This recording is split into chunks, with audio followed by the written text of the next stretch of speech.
A gente pode até se esquecer do magnésio, mas o nosso corpo e do nosso paciente, esse nunca esquece. Por acaso, você já recebeu algum paciente que está com alguns sintomas vagos, assim, tipo fadiga, cãibras, principalmente noturnas, palpitações, aumento de pressão arterial, e você não conseguiu encontrar uma causa específica? Talvez esteja faltando alguém no plantão bioquímico dele, o magnésio. O magnésio é um mineral discreto, mas com uma capacidade de fazer mais do que muito mineral macro por aí. Nesse vídeo eu quero explicar quando prescrever o magnésio, como ele atua no sistema cardiovascular e por que a deficiência dele pode ser um verdadeiro curto-circuito silencioso. Afinal, o que o magnésio faz no corpo e por que ele é tão essencial assim? Bem, pense no magnésio como o chefe executivo das reações enzimáticas. De acordo com uma revisão publicada pela American Physiological Society, o magnésio participa de mais de 600 reações metabólicas no corpo humano,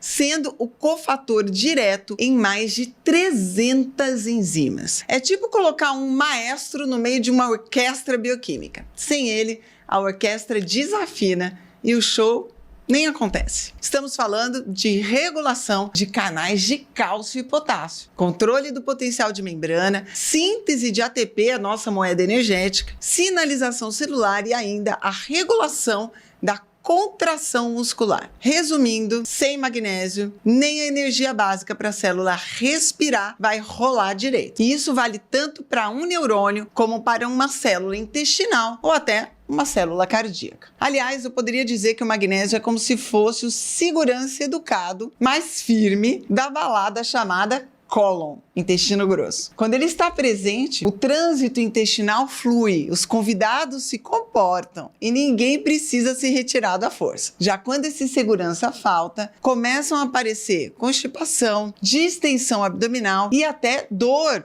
causada por espasmos. Segundo um estudo da International Urology and Nephrology, baixos níveis séricos de magnésio estão associados a alterações na motilidade gastrointestinal, não só nos intestinos, mas também no trato urinário. Ou seja, ele também influencia a função renal e a função vesical. Então, mais uma vez, lembrando que eu te falei lá no início, seu paciente está com cãibras, zumbidos, fadiga inexplicável, pode ser a deficiência de magnésio mandando aí um aviso. Vamos entender melhor esses sintomas que indicam a falta de magnésio. A deficiência de magnésio pode se manifestar de forma silenciosa, mas com sinais clínicos que, quando bem interpretados, funcionam como verdadeiros alertas amarelos piscando no painel metabólico do seu paciente. Um dos sintomas mais clássicos e, infelizmente, muitas vezes banalizado, são as câimbras musculares recorrentes. Elas geralmente ocorrem à noite ou durante uma atividade física e são resultado de uma desregulação na condução do estímulo neuromuscular. Sem magnésio suficiente, o cálcio entra descontroladamente nas células musculares, gerando contrações involuntárias e dolorosas. Outro sintoma comum é a constipação intestinal crônica. E eu já falei sobre isso em outros vídeos, tá? Dá uma olhadinha aqui no perfil. Mas vamos lá. A constipação acontece porque o magnésio atua na regulação do trânsito intestinal, estimulando a liberação de água para o lume intestinal e favorecendo a motilidade dos cólons. Quando há carência desse mineral, o intestino fica mais lento, o bolo fecal fica mais ressecado e o paciente muito mais desconfortável, especialmente se já houver uma predisposição a distúrbios funcionais, como a síndrome do intestino irritável, ele já for, né, que acontece com uma certa frequência, já disbiótico. A fadiga constante e aquela fraqueza muscular sem motivo também deve acender um alerta para hipomagnesemia, ou seja, baixo magnésio. Como o magnésio é essencial para a produção e estabilização do ATP, a sua deficiência compromete diretamente o metabolismo energético celular. O paciente se sente como se a bateria interna interna dele estivesse sempre abaixo ali dos 10%, mesmo dormindo bem, carregando durante a noite, né?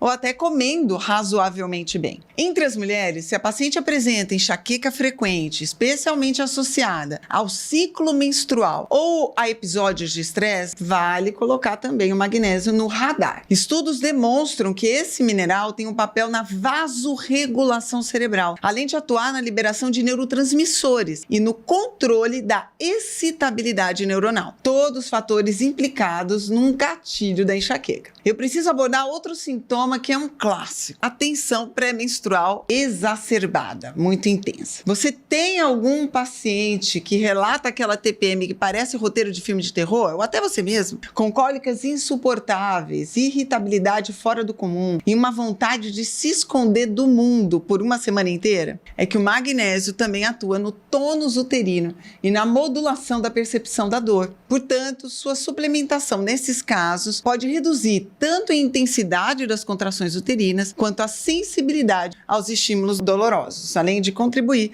para o equilíbrio do humor durante o período pré-menstrual. Agora, diante desses sintomas, você sabe identificar se vale a pena suplementar ou não o magnésio do seu paciente? Essa é uma decisão que exige aquele equilíbrio clínico, né? Obviamente, entre a ciência e a sensibilidade. Não basta ver um número no exame e sair prescrevendo. A gente precisa considerar 3 grandes pilares: os sinais clínicos compatíveis com a deficiência, fatores de risco aumentados para que esteja acontecendo essa deficiência, como o uso crônico de certos medicamentos ou dietas muito restritivas, e exames laboratoriais que apontem valores baixos ou até no limite inferior da normalidade. Mas aqui entra um detalhe importante: o magnésio sérico total, né, aquele que a gente mede no exame de sangue normal, não reflete com exatidão o status intracelular do magnésio, justamente onde ele mais atua. Por isso, busque interpretar os valores laboratoriais com cautela. Um magnésio sérico abaixo de 1,8 mg por decilitro já acende o alerta para deficiência real. Agora, se os níveis estiverem entre 1,8 e 2, é hora de adotar uma atenção clínica redobrada, principalmente se o paciente apresenta sintomas típicos que eu já mostrei para vocês ou está exposto a fatores que consomem o mineral. Eu estou falando de que fatores? Estou falando de estresse crônico, consumo excessivo de álcool, uso de diuréticos, inibidores de bomba de prótons, antibióticos como os aminoglicosídeos ou mesmo pacientes em uso de quimioterápicos. Agora é que entra o pulo do gato que todo clínico precisa guardar no bolso do jaleco.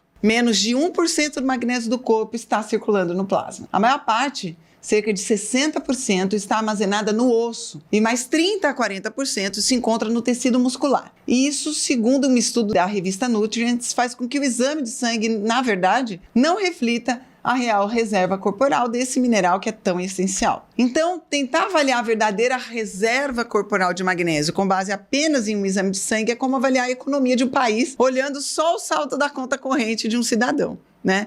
Pode haver um desequilíbrio grave acontecendo por trás dos bastidores laboratoriais. Agora, vocês imaginam se no laboratório já está baixo. Assim, a decisão terapêutica pode e deve ser baseada nos pilares que eu comentei lá atrás. Então, a presença dos sintomas, a existência de fatores de risco, o padrão alimentar deficiente, especialmente dietas pobres em vegetais folhosos, sementes oleaginosas e grãos integrais. Se o paciente pontua nesses 3 critérios, ainda que o exame esteja tecnicamente dentro do limite, faz sentido considerar uma suplementação terapêutica com monitoramento. Por outro lado, nem todo paciente precisa sair da consulta com uma receita de magnésio na mão. Para aqueles assintomáticos, sem fator de risco evidente e com padrão alimentar adequado, o mais prudente é orientar um reforço dietético e acompanhar. E eu quero reforçar isso aqui. A suplementação sem indicação clara pode levar, como tudo na vida, né, a efeitos adversos, principalmente gastrointestinais, com as formas menos biodisponíveis, que são pouco absorvidas, como o óxido de magnésio. E vai gerar aí uma resistência ao uso futuro por aquele paciente quando ele realmente for necessário. Porque o que vai acontecer nesses casos? Diarreia. No caso de haver a suplementação, nós precisamos considerar também a existência de interações medicamentosas. E eu vou listar alguma delas aqui. Começando pelos famosos inibidores de bomba de prótons, como omeprazol, pantoprazol, exomeprazol e companhia. Essas drogas, né, são amplamente prescritas para gastrite, refluxo, reduzem, portanto, a acidez do estômago e, como consequência, diminuem a absorção intestinal de magnésio. Com o tempo, isso pode pode levar a uma deficiência crônica, principalmente em pacientes que fazem uso contínuo, sem reposição do magnésio ou sem monitoramento adequado. Outro grupo relevante é dos diuréticos, como a hidroclorotiazida e a furosemida, que aumentam a excreção renal de magnésio. Ou seja, o rim começa a mandar embora o magnésio como se ele estivesse fazendo uma faxina sem checar o que é valioso, né?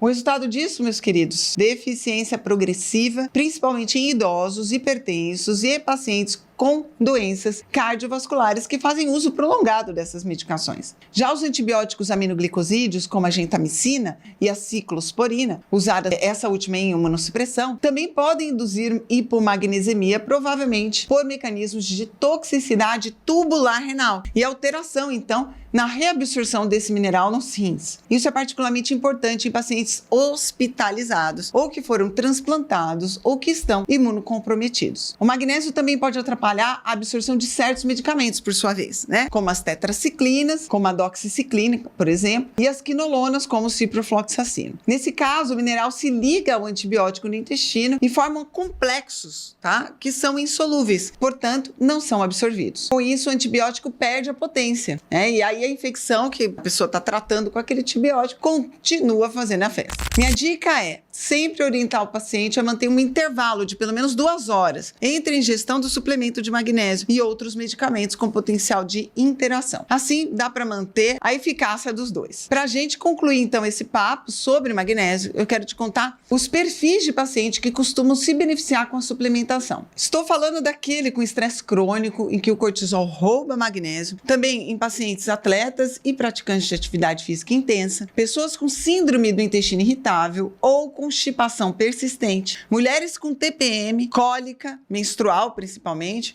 e enxaqueca, diabéticos ou pré-diabéticos com resistência insulínica e, por fim, aqueles que estão em uso crônico de inibidores de bomba de prótons, diuréticos ou antibióticos. Amigos, o magnésio tem mesmo seus benefícios e não é só uma moda funcional, mas é preciso enxergar além dos números, pois, né, se for mal prescrito, pode ser mais um suplemento empurrado goela abaixo. Espero que vocês tenham gostado.